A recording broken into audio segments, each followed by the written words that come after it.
Have you ever caught yourself staring at the ceiling in the middle of the night? Mind racing. Heart pounding. Thoughts spiraling out of control, no crisis, no threat, just a relentless unease, like something's wrong. But you can't put your finger on it. This is worry. It doesn't shout. It whispers. It creeps in when everything is quiet, in the shower, during your commute, or as you lie in bed trying to sleep. And the strange thing is, it rarely comes from what is happening. It comes from what might happen. What if I lose my job? What if I never find love? What if I fail? Again, we worry about bills that haven't arrived, conversations that never happened, futures we cannot predict, and mistakes we can't undo. Our bodies tighten, our breath shortens, and our minds, they run like machines that refuse to shut off. Science tells us that this constant worry activates our stress response, flooding us with cortisol. Over time, it wears us down, physically, mentally, emotionally. Anxiety builds, sleep fades, focus disappears, and joy, that becomes a rare visitor. But let's ask a deeper question: where does this really come from? Is it your job, your phone, your bank account, the people around you? No. The Stoics had a very different answer, and perhaps a far more liberating one. They taught that worry is not caused by the world, but by our interpretation of the world. It's not your circumstances that make you anxious, it's the story you tell yourself about those circumstances. It's what you allow to occupy your mind. As Epictetus once said, men are disturbed not by things, but by the views which they take of them. Let that sink in for a moment. If that's true, then your stress is not tied to your situation, but to your thoughts. And your thoughts, believe it or not, can be trained. Just like an athlete trains the body, Stoicism trains the mind. This ancient philosophy, tested for over 2,000 years, gives us tools to interrupt the cycle of fear, to reclaim mental clarity, and to stand calmly amid the storms of life. Because in truth, it's not the chaos outside that's drowning us, it's the chaos within. And here's the good news: you don't need to escape your life to find peace. You don't need to quit your job or throw away your phone. What you need is a new way of seeing. In this video, we'll explore how to do exactly that. We'll walk through Stoic strategies that have stood the test of time, not theories, but daily habits you can apply immediately to loosen the grip of anxiety and find the peace you've been searching for. So take a breath, turn down the noise, and let's begin this journey together, not by escaping the world, but by changing how we show up in it. 1. Control what you can. One of the most powerful ideas the Stoics gave us is also the simplest: focus only on what you can control. It sounds obvious, almost too simple to matter. But when you really live it, it changes everything. Think about how much energy we waste trying to fix things outside our reach: what people think of us, the future we can't predict, the past we can't rewrite, the economy, politics, other people's behavior. We exhaust ourselves chasing control over things that were never ours to begin with. Epictetus said it best: some things are up to us, and some things are not. What is up to you? Your thoughts, your actions, your attitude, your words, your effort. That's it. That's your kingdom. I remember a time when I was drowning in stress at work, deadlines piling up, people not pulling their weight, my mind spinning with worst-case scenarios. I used to micromanage everything and overthink every meeting. But once I embraced this Stoic principle, I changed my approach. I stopped trying to control the chaos and focused on managing my time better, communicating clearly, and setting boundaries with calm confidence. The result? I wasn't just more productive, I was less anxious. You can't control the storm, but you can control your ship. That's where your peace lives, not in fixing the world, but in mastering your response to it. So ask yourself today: am I focusing on what I can control? Or am I wasting energy on what I can't? Because your freedom begins the moment you let go of everything that isn't yours to hold. 2. Negative visualization, premeditatio malorum. Here's a strange thought, but stay with me. What if, instead of avoiding your fears, you looked directly at them, every single day? The Stoics had a name for this, premeditatio malorum, the premeditation of evils. In simple terms, it means imagining the worst-case scenario on purpose, not to spiral into worry, but to train your mind to face what it fears. Marcus Aurelius would do this before battle. Seneca practiced it while walking through the streets of Rome. Epictetus taught it as a daily discipline, not to be gloomy, but to be ready. Why? Because when you mentally rehearse what could go wrong, you're no longer surprised when life throws its punches. You're prepared. You've already lived it in your mind, calmly, consciously, and now you can meet reality with steady hands. This is not pessimism. It's power. Modern psychology even backs this up. It's called exposure therapy. The more you voluntarily confront your fears in thought, the less power they have over you. I started doing this myself. Before giving a speech, I'd pictured the mic cutting out, forgetting my words, the audience bored or critical, and something unexpected happened. I became calmer, because once I saw the worst, and accepted it, it lost its grip on me. Try this tonight. Sit quietly and ask, what if it all goes wrong? Then breathe. And realize, even if it does, I will still be here. I will endure. I will adapt. When you learn to greet misfortune in your mind, you walk into the world with less fear, and far more strength. 3. Daily reflection. At the end of each day, most people reach for their phone. The Stoics, they reached for their thoughts. Seneca, one of the wisest voices of Stoicism, had a nightly ritual, not of entertainment, but of reflection. Before sleep, he would sit quietly and ask himself honest questions about the day. What did I do well?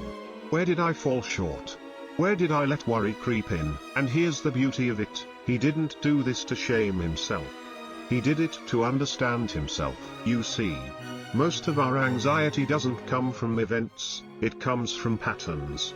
And if you never pause to reflect, those patterns stay hidden. You repeat the same thoughts, the same fears, the same reactions, day after day. That's why I began using something I now call the 3-bullet method. At the end of each day, just 3 simple prompts. 1. What did I worry about today? 2. What went better than I expected? 3. What will I do differently tomorrow? That's it. No overthinking. No overanalyzing. Just 3 short reflections. And yet, the impact is powerful. Modern science confirms what the Stoics knew centuries ago. Journaling lowers cortisol levels, improves emotional regulation, and sharpens your clarity. The first time I did this, I realized how much I was worrying about things that never even happened. I also noticed small wins I had completely overlooked, moments that went well, conversations that felt good, things I handled with calm. So I ask you, before you fall asleep tonight, trade 5 minutes of scrolling for 5 minutes of reflection. Because growth doesn't come from more effort. It comes from more awareness. And a life examined, as the Stoics believed, is the only one truly worth living. 4. Accept what you cannot change. There's a quiet strength in the word acceptance, though most people mistake it for weakness. To accept something doesn't mean you approve of it. It doesn't mean giving up or settling for less. In Stoicism, acceptance is not passive. It's powerful. Because when you stop fighting what you cannot change, you stop wasting energy, and start reclaiming your peace. Marcus Aurelius, Emperor of Rome and student of Stoicism, understood this deeply. His reign was filled with war, betrayal, loss, and plague. And yet, he never complained.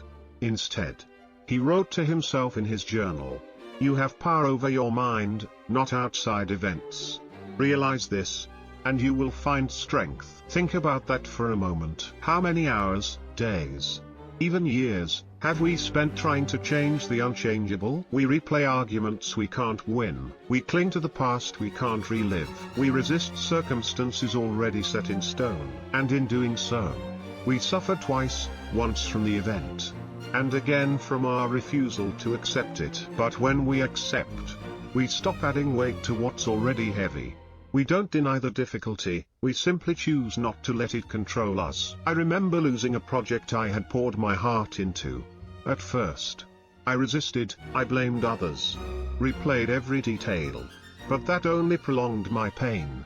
When I finally accepted it, not as defeat, but as part of my path, I felt something lift.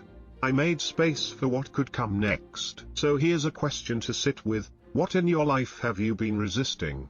That might actually set you free if you just accepted it, because the truth is, what we accept, we rise above. 5. Focus on the present moment. Worry has a favorite hiding place, and it's never now. It lurks in the past, replaying what you should have said, could have done, or wish you hadn't. Or it leaps into the future, inventing scenarios, worst-case outcomes, and fears that haven't happened, and may never happen. But here's the truth: the past is over. The future isn't here. All you truly have is this moment. And that's where your power lies. The Stoics knew this well. Marcus Aurelius reminded himself constantly: confine yourself to the present. Why? Because this moment is the only one you can act in, the only one you can breathe in, the only one where life is actually happening. Worry dies when you focus on what's real. And I'll be honest, this lesson didn't come easy for me. I used to dwell on the past. Regrets played on a loop in my head, old mistakes, missed chances, broken relationships. And then came the what-ifs about the future. What if I fail? What if I disappoint someone? What if it all falls apart? But the more I brought my mind back to the present, even in small ways, the more I noticed a shift. I started grounding myself in little things: the feel of the chair under me, the rhythm of my breath, the sound of birds outside. I tried simple meditations. I even put my phone away and just sat still. And in that stillness, the fear faded. So if your mind is racing today, pause. Ask yourself, where am I right now? Return to this breath, this task, this moment. Because when you stop time traveling in your mind, you finally begin to live. 6. Practice negative visualization. Here's something that may sound strange at first. If you want to feel more peace, more clarity, and more gratitude, try imagining everything going wrong. Seriously, this is an ancient Stoic practice called negative visualization. Seneca, one of the great Stoic minds, used it regularly. He would ask himself, what if I lost my home, my health, my status? Not because he was being dramatic, but because he knew something powerful: when you rehearse the worst, you no longer live in fear of it. And more importantly, you start appreciating what you do have, right here, right now. You see, most of us walk through life with a kind of emotional blindness. We assume tomorrow is guaranteed. We expect comfort. We take health, relationships, freedom, even sunlight for granted, until they're threatened. Then suddenly, we realize how precious they were all along. But the Stoics didn't wait for loss to feel gratitude.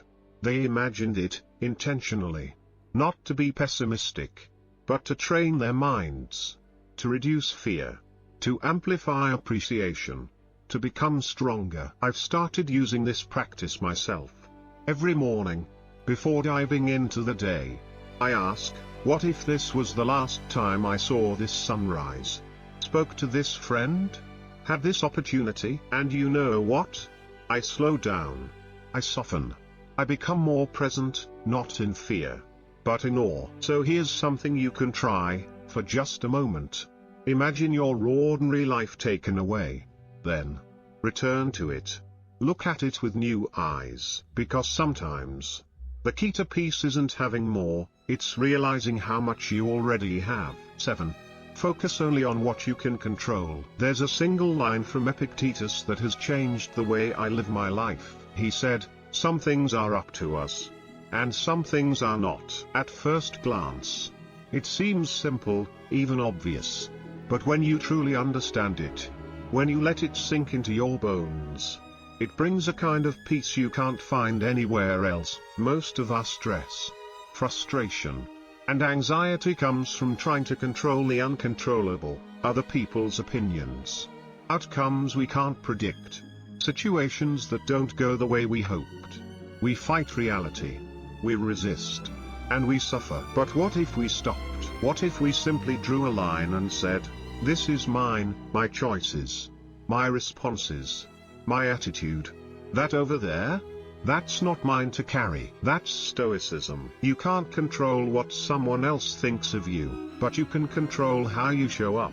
You can't control whether it rains tomorrow, but you can carry an umbrella. You can't control every outcome, but you can give your best effort every single time. And when you start living this way, really living it, something incredible happens. You become lighter, calmer, more focused, because you're no longer chasing what doesn't belong to you. I used to obsess over whether my work would be recognized, whether people would understand me, whether I was good enough in the eyes of others. But now, I focus on doing the work, living with intention, holding myself accountable, and letting go of the rest. That's freedom. So today, ask yourself, am I wasting energy on what I can't control? And if so, what could change if I let it go? 8.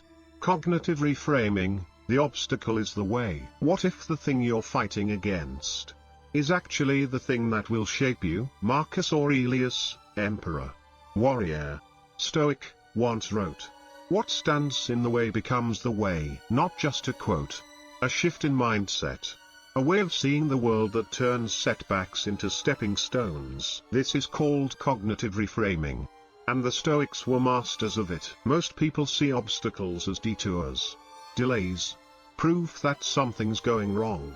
But Stoicism invites us to ask a deeper question: what if this challenge is exactly what I need to grow? Think about it. Was it the easy days that shaped your strength? Or was it the days when nothing made sense, when the plan fell apart, when you were forced to adapt, rebuild, dig deeper? The Stoics believed that we are not defined by what happens to us, but by how we respond to what happens. Every challenge is a chance to rise. Every pain is a chance to evolve. Every disappointment is a chance to rewrite the story. I remember a season in my life when everything collapsed: a job loss, a failed project, personal heartbreak. At the time, it felt like ruin. But looking back, it was the beginning of clarity. I became more focused, more intentional, more resilient. The obstacle didn't end me. It forged me. So ask yourself today, what in your life feels like a dead end, but might actually be a doorway? The path is never easy, but sometimes, the difficulty is the way forward. Not despite the challenge, because of it. 9.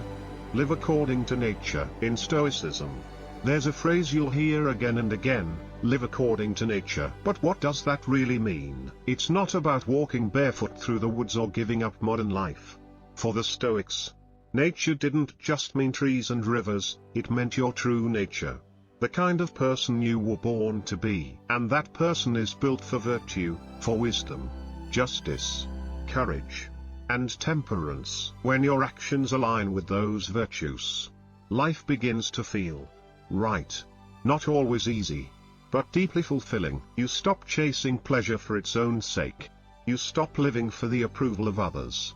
And you start asking a much more powerful question: what's the right thing to do? I'll be honest, this shift changed my life. I used to make decisions based on fear, on convenience, or just to avoid conflict. And it left me feeling scattered, unsure, even anxious. But the more I tried to live by virtue, to be honest when it was hard, to stay calm when it was tempting to react, to choose the harder right over the easier wrong, the more peace I found. It doesn't mean I'm perfect. None of us are. But each day becomes a chance to return to that compass. To aim for wisdom instead of impulse. Justice instead of ego. Courage instead of comfort. temperance instead of excess. So I'll leave you with this: when you're unsure of what to do, don't ask, "What do I feel like?" Ask, "What would a wise and virtuous person do right now?" Because when your actions align with your deeper nature, that's when real peace begins. 10.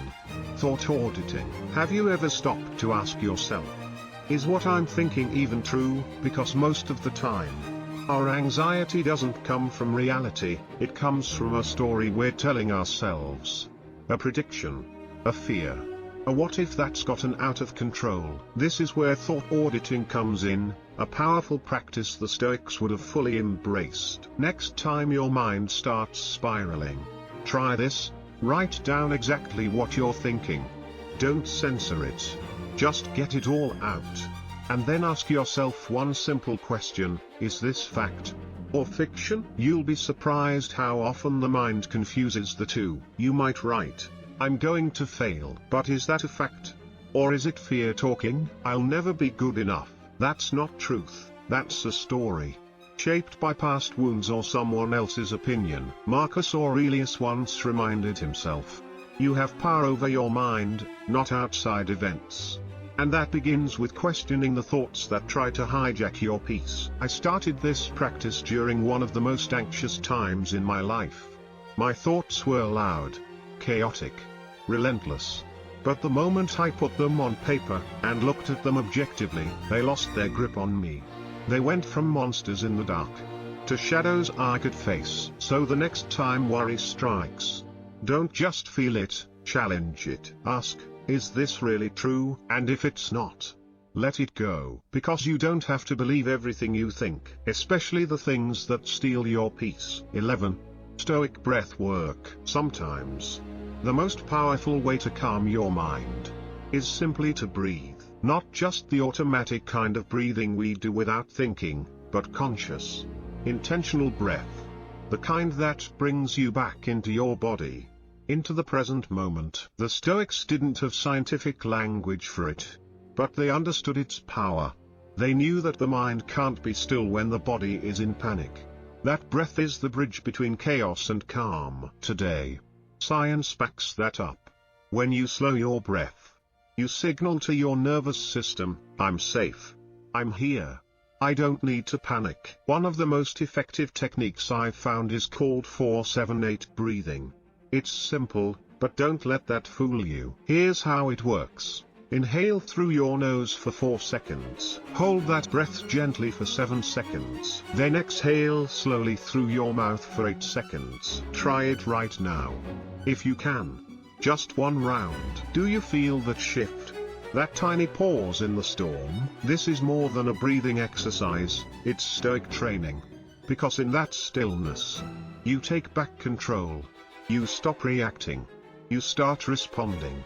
You return to the present, where peace actually lives. I use this technique before important conversations, during moments of overwhelm, or even when my thoughts start spiraling before sleep. It doesn't erase the problem, but it reminds me that I am not the problem. I'm the one who chooses how to face it. So next time your mind races, don't argue with it. Don't run from it, just breathe. 12.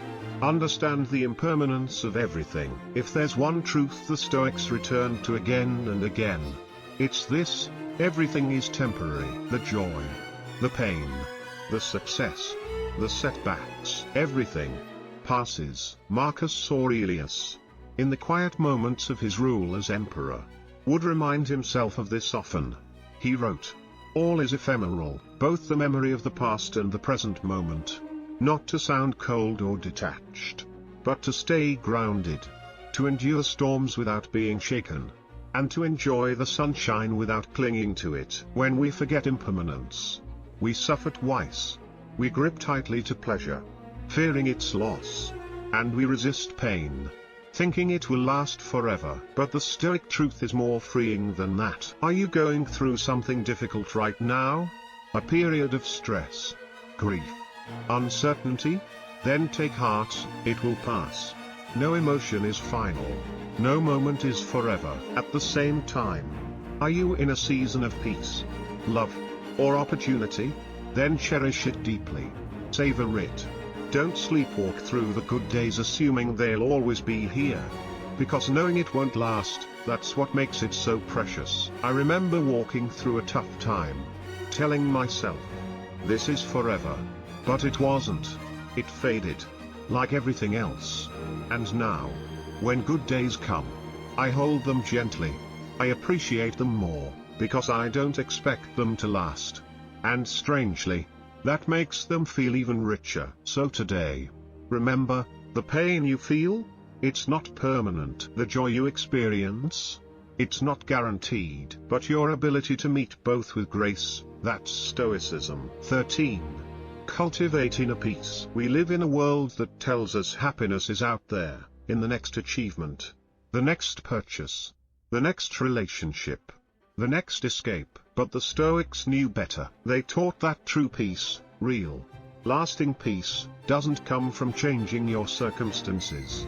It comes from changing your relationship to your circumstances. Marcus Aurelius put it simply, nowhere can man find a quieter or more untroubled retreat than in his own soul.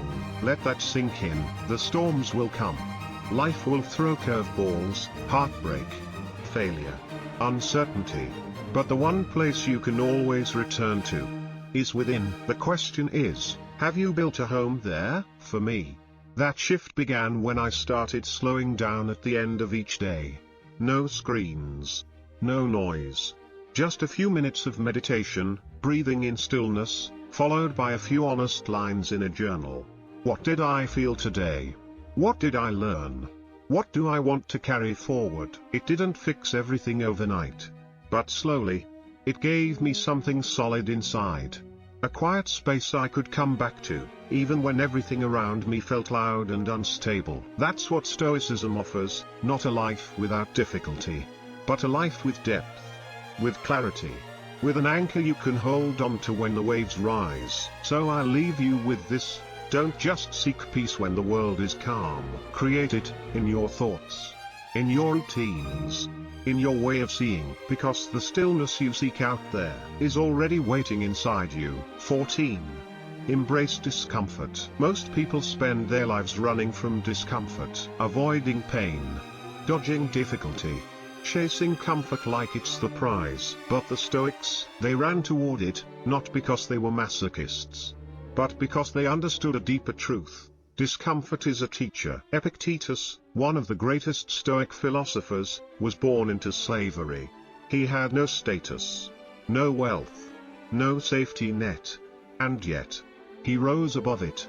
He turned suffering into strength. He didn't just endure hardship, he trained through it.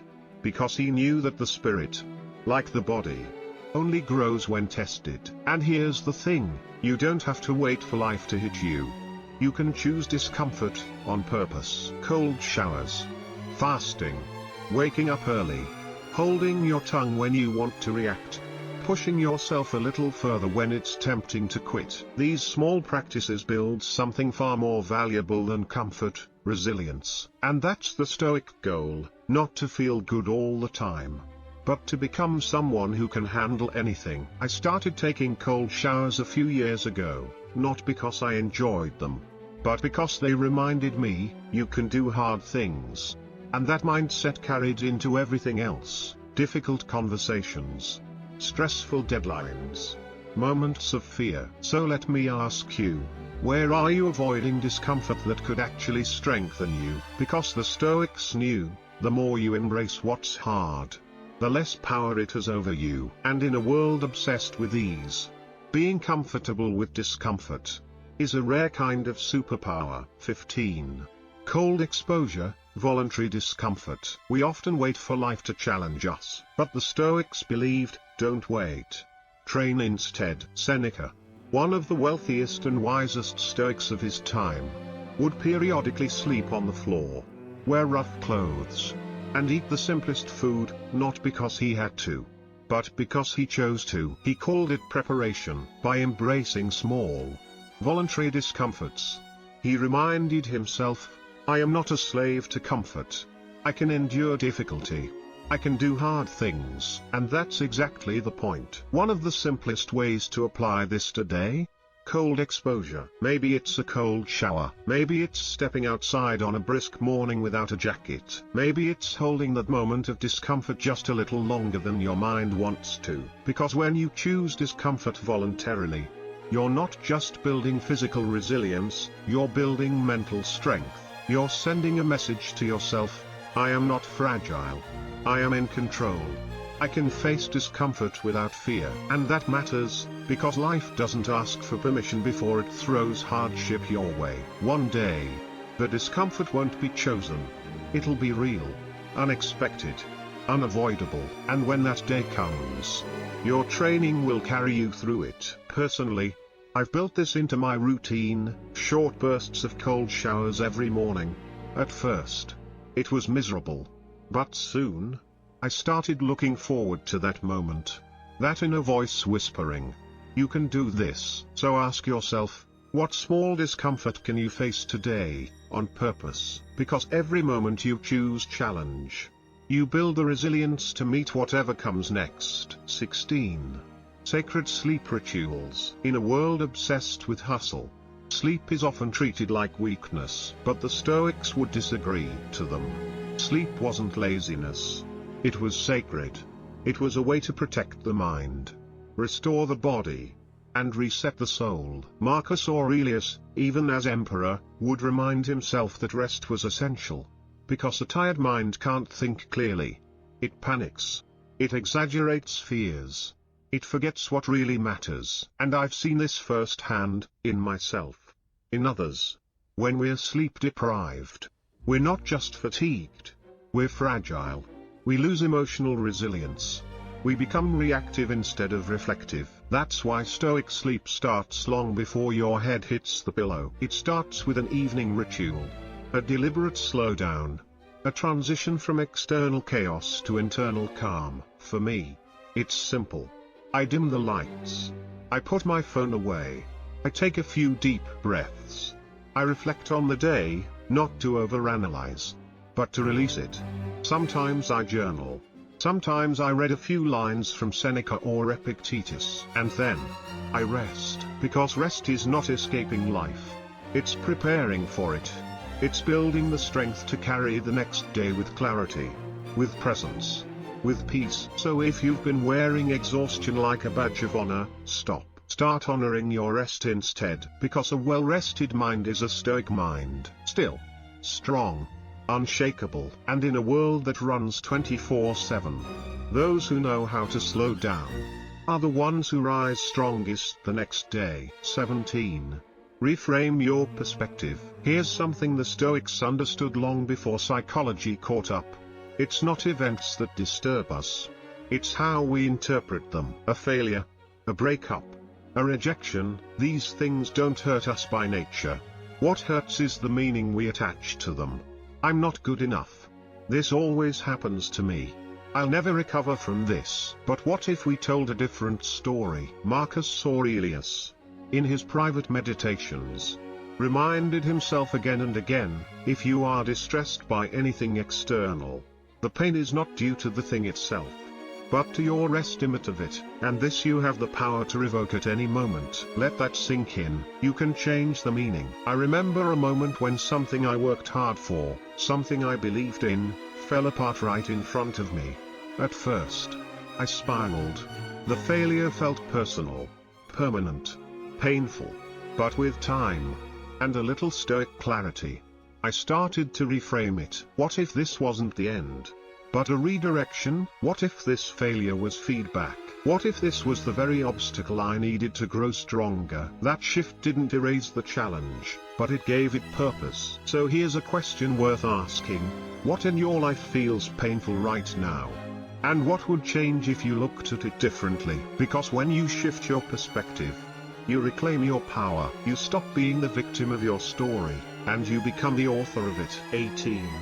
Silent walking without stimulation. When was the last time you walked in complete silence? No music, no podcast, no phone, just you, your breath, and the sound of the world as it is. In the modern world, we've trained ourselves to fill every moment, to always be stimulated, entertained, distracted, But the Stoics knew something we often forget: silence isn't empty, it's full of clarity. Marcus Aurelius would walk the palace gardens in silence, contemplating life and death.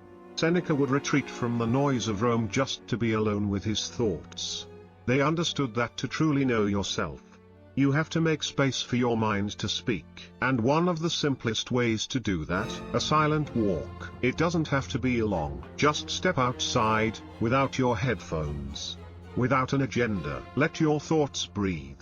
Let your mind declutter. Let the stillness rise to the surface. I started this practice during a time when my mind was overloaded, too many decisions, too much noise, too many expectations. At first, walking in silence felt strange, even uncomfortable. But soon, it became sacred. That short walk each morning turned into a mirror, showing me what I was really thinking, really feeling, and what I needed to let go. So if your mind feels crowded, overstimulated, exhausted, don't add more noise. Subtract it, because in the silence, you'll hear something you've been missing: yourself. And that's where peace begins, not with more input, but with less. 19. Voluntary detachment. What if peace isn't found in holding on, but in learning to let go? The Stoics taught something radical, but deeply liberating: detach.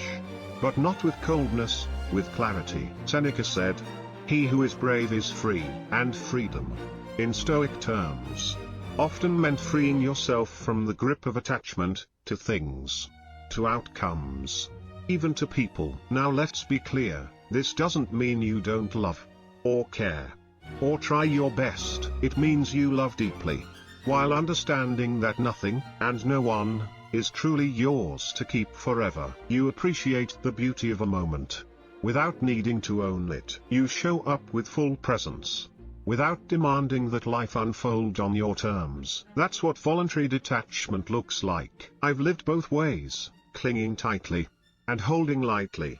I've felt the pain of expecting things to last, to stay exactly how I want them to.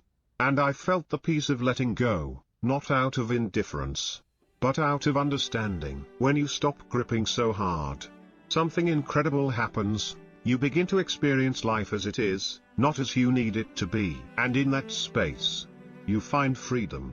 You find room to breathe. So ask yourself, what are you holding on to so tightly that it's actually weighing you down? Maybe it's time to release it. Not because it doesn't matter, but because you finally understand its place. Because the more lightly you hold what you love, the more fully you can live with it, while still being whole if it leaves. That's not detachment.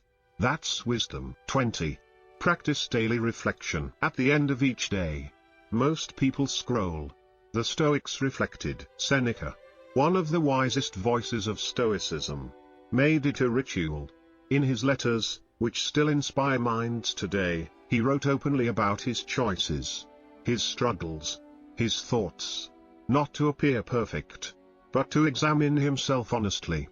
Because self-awareness, to the Stoics, wasn't a luxury, it was a duty. And today, that wisdom is more relevant than ever. Before you sleep, ask yourself, what did I do today that aligned with my values? What did I do that pulled me away from who I want to become? It only takes a few minutes, but those few minutes can change your life. Reflection isn't about guilt. It's about clarity. It's not about beating yourself up, it's about checking in. Not was I perfect, but was I intentional? I've made this part of my nightly ritual. Just a few quiet moments, sometimes in a journal, sometimes in thought. I ask myself what I handled well, what I let slide, where I stayed calm, and where I didn't. And every night, I get a little closer to the person I want to be, because growth isn't loud. It's not dramatic. It happens in the quiet spaces, in the pause between who you were and who you're becoming. So tonight, give yourself that pause, no distractions, just truth. Because the person who reflects daily doesn't just survive, they evolve. 21. Digital fasting. We live in a world where silence feels strange, and stillness almost feels wrong. Our hands reach for our phones without thinking. We scroll not because we're curious, but because we're conditioned. And before we realize it, hours pass, not with intention, but in distraction. The Stoics didn't face TikTok or inbox overload, but they did understand the danger of a restless mind. They knew that a person who's constantly reacting cannot reflect. And without reflection, there is no peace. That's why I started practicing something I now call digital fasting. 2 hours a day, completely offline. No phone, no messages, no feeds, just me, with my thoughts, my breath, my surroundings. At first, it was uncomfortable, like I was missing something. But then, something shifted. I started noticing things. The way light moved across the room. My own thoughts, not filtered through headlines or notifications. I felt my mind slow down, my nervous system reset, and a kind of clarity returned, the kind that's hard to find when you're always plugged in. You don't have to delete everything. You don't have to disappear. But you do need to reclaim your attention, even just for a while. Because every time you pause digital input, you give yourself something far more valuable, presence. So here's your challenge. Take just 2 hours a day. No screens. No noise. Just space to be. And in that space, you just might meet the version of yourself you've been too distracted to hear. 22. Saying no. Sometimes, the most powerful thing you can say is no, not in anger, not in guilt, but in clarity. The Stoics believed that every yes you give without alignment is a small betrayal of your peace. Because saying yes to everything, to everyone, eventually means saying no to yourself. But here's the truth they understood: saying no isn't rejection, it's redirection. Redirection toward what truly matters. Toward your time, your energy, your values. Saying no to unnecessary meetings means saying yes to your priorities. Saying no to drama means saying yes to inner peace. Saying no to distractions means saying yes to your deeper purpose. I used to struggle with this. I feared disappointing others. I wanted to be available, agreeable, the nice one. But slowly, I realized I was filling up everyone else's cup while draining my own. And one day, I just paused and asked, what if I stopped trying to please everyone, and started protecting the person I'm becoming? Since then, my no has become sacred. Not rude, not defensive, just honest. Clear boundaries, fewer obligations, deeper focus. The Stoics would have called that wisdom. So let me ask you, what in your life right now needs a respectful, thoughtful no? Not because you don't care, but because you finally do. About your peace, your purpose, your limited, beautiful time. Because when you learn to say no to what drains you, you create space for the life you were meant to live. And that's not selfish. That's Stoic strength. If you've made it this far, take a moment, really. Pause and acknowledge this. You've just explored 22 Stoic habits that have the power to transform your mind, calm your nervous system, and anchor you in a world that rarely gives us room to breathe. And here's the most important part. You don't have to change your whole life overnight. You don't need to move to the mountains, quit your job, or delete every app. What Stoicism teaches, and what this journey has shown, is that transformation begins with small, intentional choices. A quiet reflection before bed, a walk without noise, a deep breath when the world gets loud, a single no spoken in self-respect. These aren't grand gestures. They're anchors. And the more you practice them, the more grounded you become, not in theory, but in daily life. Because life isn't going to slow down for you. The world won't suddenly become more peaceful, but you can become more still within it. Seneca once said, life is long if you know how to use it. And that's what these habits are really about, learning how to use life, not just react to it. Learning how to steer your thoughts instead of being ruled by them. Learning how to respond rather than explode. To live with presence, purpose, and peace. And no, Stoicism is not about suppressing your emotions or becoming a stone wall. It's about becoming aware, deliberate, free. You have the tools now. You've seen how it works. But here's the real test. Which habit will you start today, not next month? Not when life slows down. Now, will it be the silent walk, the 4-7-8 breath, saying no when your peace is on the line, or simply sitting with your thoughts, without a screen, without a scroll? Whatever it is, start there. Start small, but start like your life depends on it, because, in a way, it does. None of us are promised infinite days, and yet, each day offers infinite chances to return to ourselves. So choose one habit today, live it, practice it, return to it, and slowly, you'll feel the shift, not in the world around you, but in the world within you. That's the Stoic way. Before you go, if this video helped you find a little more peace, presence, or clarity, I invite you to subscribe to this channel. We're building a space for calm minds and strong hearts, one habit, one principle, one choice at a time. Leave a comment below, which Stoic habit spoke to you the most. I'd love to hear your story, your struggle, your shift, your growth. And if you found this video meaningful, consider sharing it with someone who needs to hear it. Because wisdom grows when it's passed on. Thank you for watching. Thank you for choosing awareness over autopilot. And until next time, live deliberately, live wisely, and I'll see you in the next video.